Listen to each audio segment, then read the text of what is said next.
ọwọ́ ọlọ́pàá tẹ ọkùnrin kan tó gé orí ọ̀rẹ́ rẹ̀ tó fi ṣe oògùn owó. Iléeṣẹ́ ọlọ́pàá wọ́n ti fi síkù òfin mú arákùnrin kan ẹni 30 ọdún tó gé orí ọ̀rẹ́ minú rẹ̀ tó sì fi ọ̀rẹ́ ọ̀hún tó fi ṣe oògùn owó. ọ̀rẹ́ bò ń rìn lọ ọ̀rẹ́ máa fura, ìrọ̀lẹ́ ayé la wà àmàrínú ara wa. kọ́lọ́run gbà wá lọ́wọ́ ọ̀rẹ́ atannipá. Iléeṣẹ́ ọlọ́pàá ní ìpínlẹ̀ Delta ni wọ́n ti fi síkù òfin mú ọkùnrin ẹni 30 ọdún kan tó jí ọ̀rẹ́ rẹ̀ gbé tó sì tún gba ẹ̀mí lọ́rùn rẹ̀ láti fi ṣe oògùn owó. Kọmíṣánná iléeṣẹ́ ọlọ́pàá ní ìpínlẹ̀ náà Olúfẹ́mi Àbániwọ́ndá ló sọ ọ̀rọ̀ yìí jáde.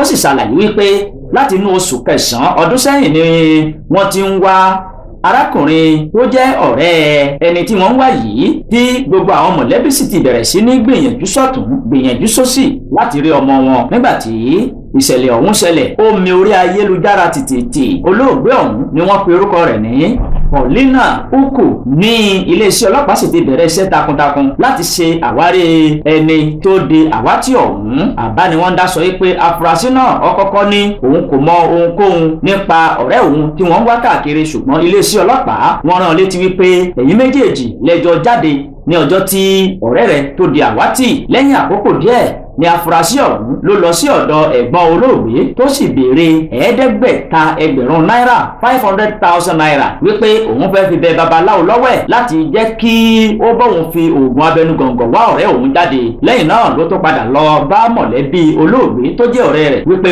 ọ̀rẹ́ òun ó wà lákàtà àwọn ajínigbé.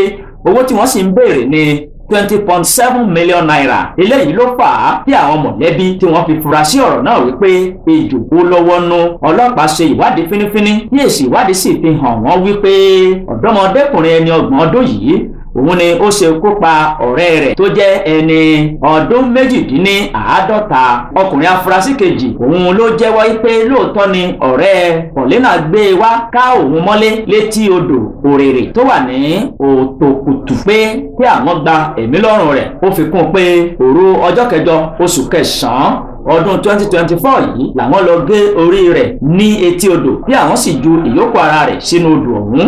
Lẹ́yìn tí wọ́n gé orí rẹ̀ tán ni wọ́n sin orí ọ̀hún sí ojúbọ kan. CPA Àbániwọ́ndá ó ṣàlàyé wípé afurasí náà sọ fún iléeṣẹ́ ọlọ́pàá wípé òun rí ilé kan tí wọ́n fẹ́ tà ní 30 million naira tí òun sì polongo ilé náà fún Paulina. Paulina san 30 million naira fún afurasí láti ra ilé ọ̀hún, àmọ́ níṣe ni afurasí ó lo owó ọ̀hún sí ọ̀nà ibòmíràn lọ. Ó wá wò wípé àṣírí òun yóò padà tú àti wípé ọ̀rẹ́ òun yóò béèrè 30 million naira padà lọ́wọ́ òun. Ìdí rèé tó fi gbìmọ̀ pọ̀ láti pa ọ̀rẹ́ rẹ̀. Ká máa fura o.